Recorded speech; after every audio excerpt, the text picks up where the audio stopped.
on a crazy Mother Nature off of her medication, schizophrenia type of a day. Started off looking like it was going to be pretty nice, and it starts raining, then it starts snowing. Now it's snowing to beat heck out there. You can't tell. Winter just refuses to release, but what a cool day, great day. Welcome to PNN. You are live on the air with JB and Dr. Duffy as we're talking sports here this afternoon. Gentlemen, how are we today?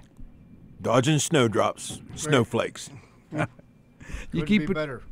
You keeping warm there, Duff? Yes, sir. Hot dog, hot dog, hot dog.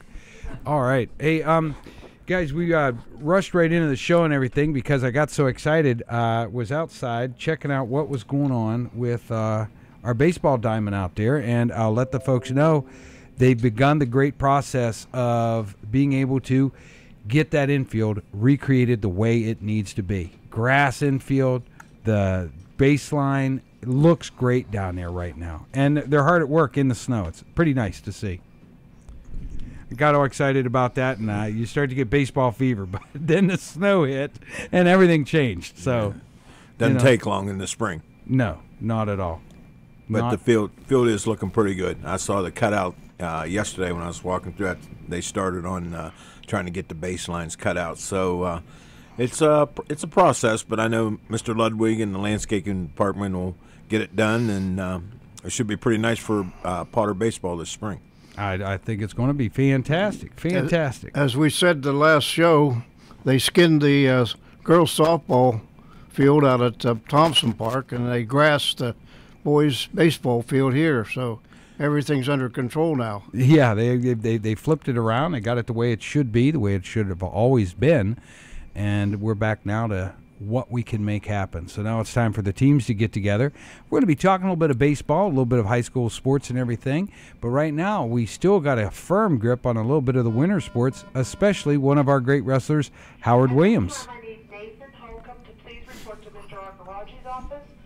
Nathan Holcomb to Mr. Arcarachi's office. That's what happens at high school. You get interrupted. So Howard Williams advancing the state.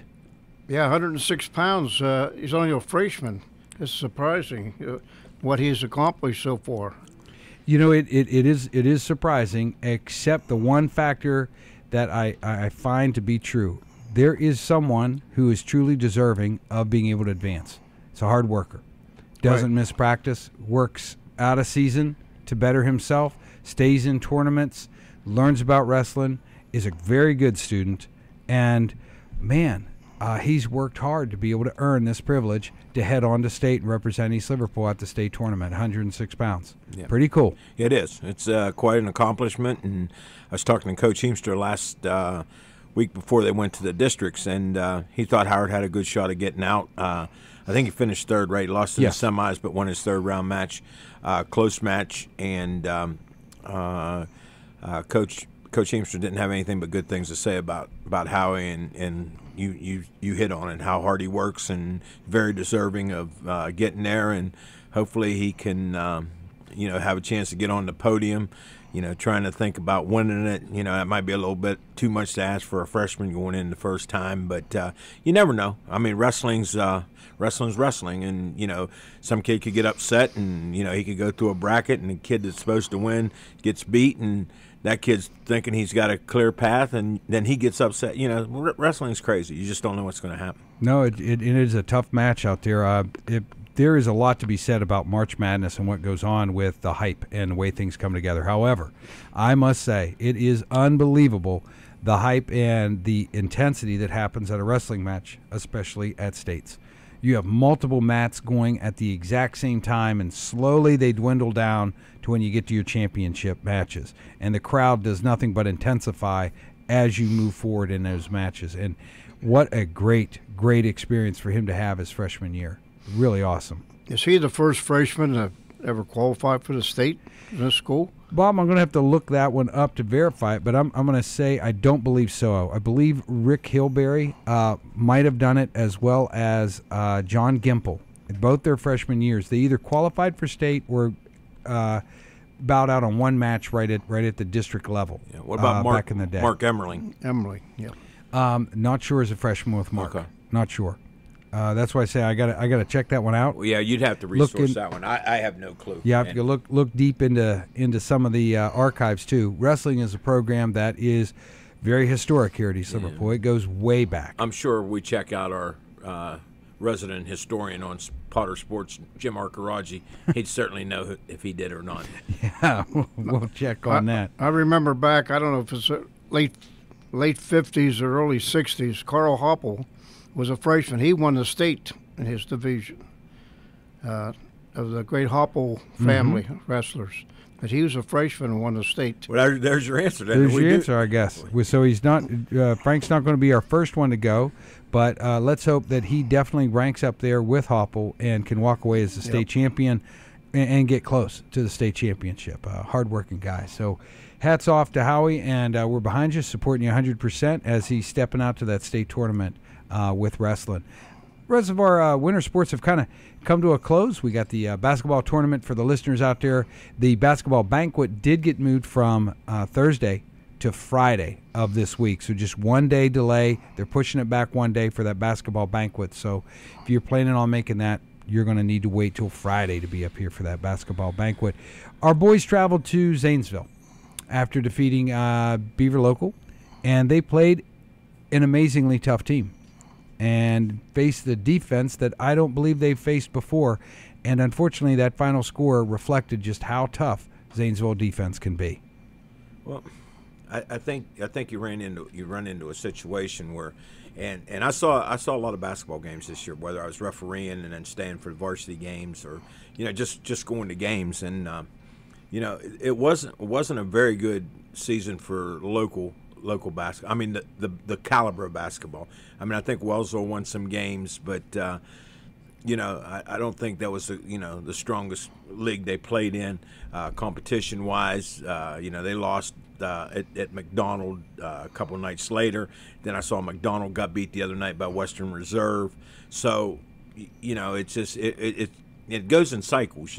Some years teams are up, and I saw Glenn play a couple times, and I thought they had a chance to be one of the better teams in the area, and then they end up the season. They won 12 or 13 in a row. Then they end the season on losing streak. They lost 5 or 6 in a row.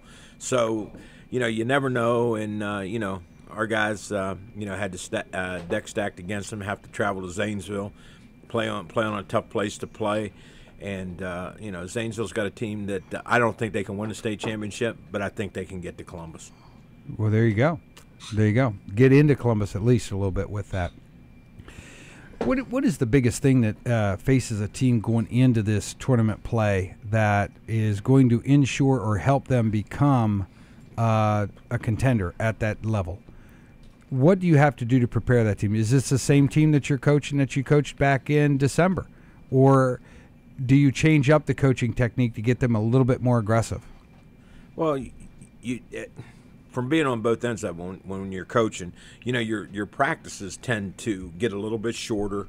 The guys don't have to be in the gym for 2 hours, 2.5 hours. They've been through 4 months, and their legs are losing it. But when you have a chance to win, or you have a chance to win, that's a fun time of the year. And I think Zanesville's caught in a good situation playing at the Division II level in the Eastern District, which hasn't been real strong lately, but over the years has been. But Zanesville's went from 1 to 2, 2 to 1, and instead of playing Division I, their schedule's Division I schools. I mean, they're playing teams out of the city in Columbus, playing Hilliard Bradley the week before the tournament started. Bradley was 6th or 7th in the state in Division I, and Zanesville lost by 4 or 5 points. And so you knew they were competitive. You knew the strength of schedule favored them, and they had a little bit of size, and they had 1,000 points scored that night, go over to 1,000 points at Zanesville. So a lot of energy happening in that building. Yeah, there's a lot of things happening against, like I said, I don't want to say the deck was stacked against the Potters, but it would have taken a great performance. Right, to be able to pull that out. So, but Duff, the season's over, and everybody's talking about, okay, well, let's calm down, we'll retool, get ourselves started for next year.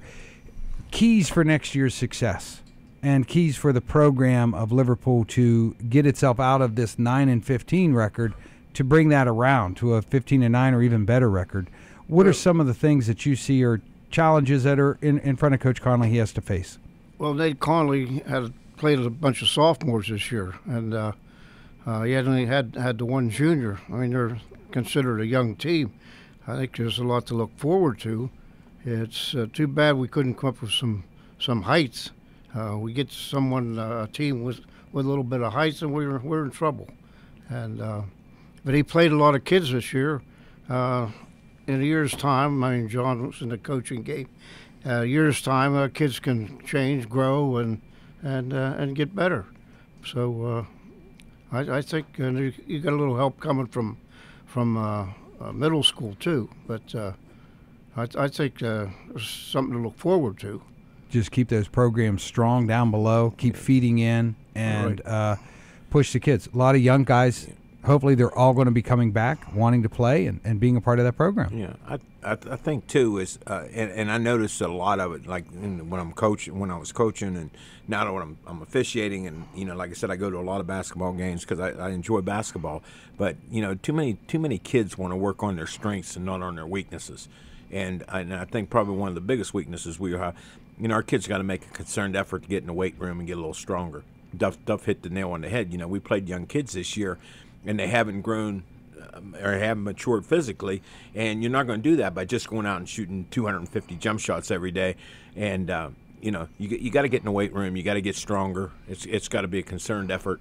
And like I said, Coach Conley has a lot of lettermen coming back, and there'll probably be a lot of people expecting big things next year. Yes, sir. But if we stay around and don't wait till November when the ball comes out, then you're going to be in trouble. So, but I know like they go to a lot of shootouts, and he'll have them ready to play. Awesome, that'll be great. They're going to be able to pull that all together. It'll look great. So with this winter sports coming to a close, everybody's retooling, taking a look at what they need to do as to be able to move forward. What do we see coming at us here in the spring? We got track coming at us. We have boys tennis coming at us. We have, of course, the baseball and the softball season coming towards us. Any predictions on that, gentlemen? Coming here, Potter Sports, since we're sticking on that. We talked the last show. You just pray for good weather and get some games in. That's just a problem with this area in late March and all of April. It's just too much rainy season, and also we get the snowflakes and cold. Well, as soon as we get the the jumbobolic dome built over top of the field down there, we don't have to worry about that anymore. Kind of like out of Beaver, we had the Beaver Dome. We can have the Potter Dome. The Potter Dome. Yeah. Our luck could be building. Our luck could be an igloo. Exactly. Too bad we don't have that hockey. But I always find it one of the biggest tortures about it is you get excited about that spring sports and that weather changes on you. And there's been so many track meets working that. And Mr. Duffy, you are no stranger to the Megano track and field. When those snowflakes would suddenly start falling right in the middle of a meet, you already got started, things are looking good, and then the wind changes and you thought it was cold and the bottom falls out. That's for sure. Oh, man. Speaking of track, the great Roger Bannister died this past week. He, back in 1954, ran the first sub 4-minute mile. Something no one thought would be humanly possible. There's been a lot of under 4 since then, of course, but he was the first. Unbelievable. You were second in that race, weren't you, Duff? No, I was way back. I was a freshman at Ohio University. I remember our coach called us together that afternoon and said, gentlemen, the 4-minute mile has been broken by Roger Bannister of England. So you guys can stop working because you're not going to do the first. Oh, man. Burst a lot of bubbles in the room. You're not kidding, man. It had to be a tough day. Yeah. Not a dry eye in the locker room. Not a dry eye. And we get this big switch rolling, and we're getting things ready to go here at Potter Nation, and we're excited about that. We absolutely will keep you updated with every different development that happens, and when that season starts rolling, we're going to keep you updated every Wednesday, bringing you what the action was on the weekend before and what you can expect in the days coming so you can attend those events at the best of your ability. And we got some great prospects coming up, a lot of excitement. We'll be talking with Maddie Brown, who's going to be a 4-year returning pitcher for the East Liverpool Potter softball program, as well as we've just got done talking with assistant coach Tom Pease with the Potter baseball, and he's agreed to be able to come in and talk with us in the upcoming weeks about Potter baseball once that gets rolling. So we got some great, exciting things happening here, and be looking at that in the future. Let's switch gears, guys, and let's talk about this March Madness that is coming upon us. College hoops, rolling fast, rolling hard. Championship matches have been taking place with inside the divisions. The teams are being all put together as to who's going to be there. 68 are going to be announced Sunday, and I read something that was amazing to me, that finally somebody gets it. NCAA is going to announce all 68 teams within the first 10 minutes of that bracket program. That's right. Yep. And that way you know who's there and who's not, and then they'll spend the rest of who knows how many hours talking about and analyzing the bracket situation.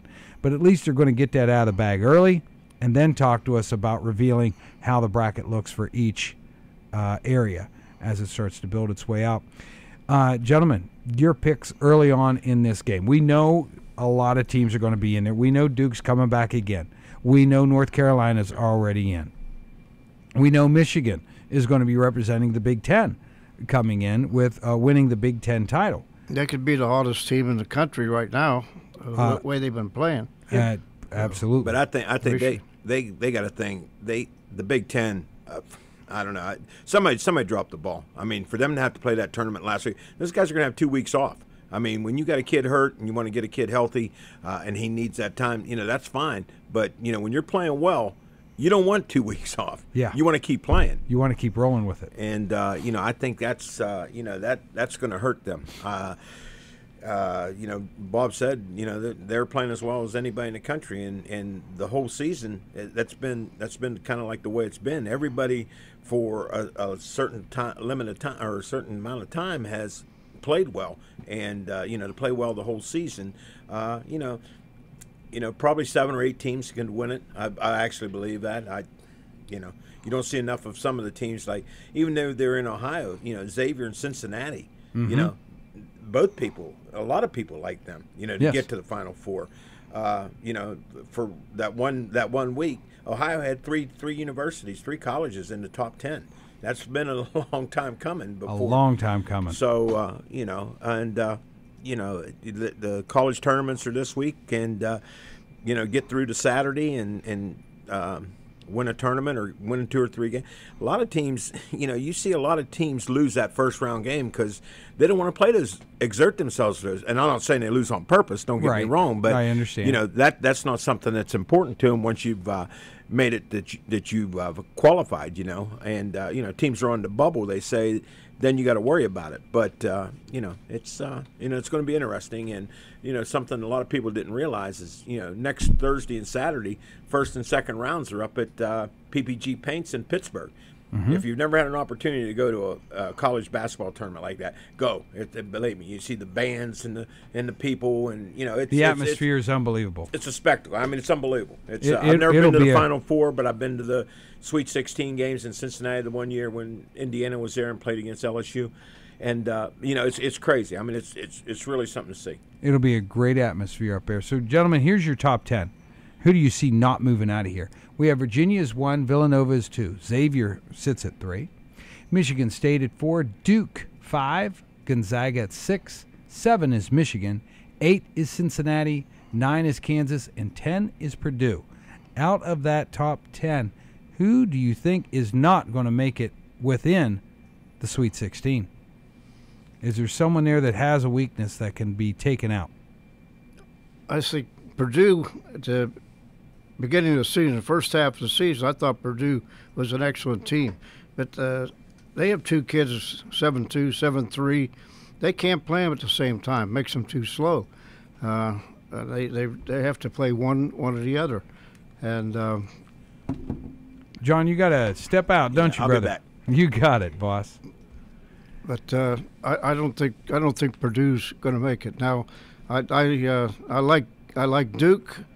if they could play some defense, get their defense together, they have a great offensive team, and I think Duke is one to consider for the Final Four. I think so too. And Virginia, of course, plays that great defense.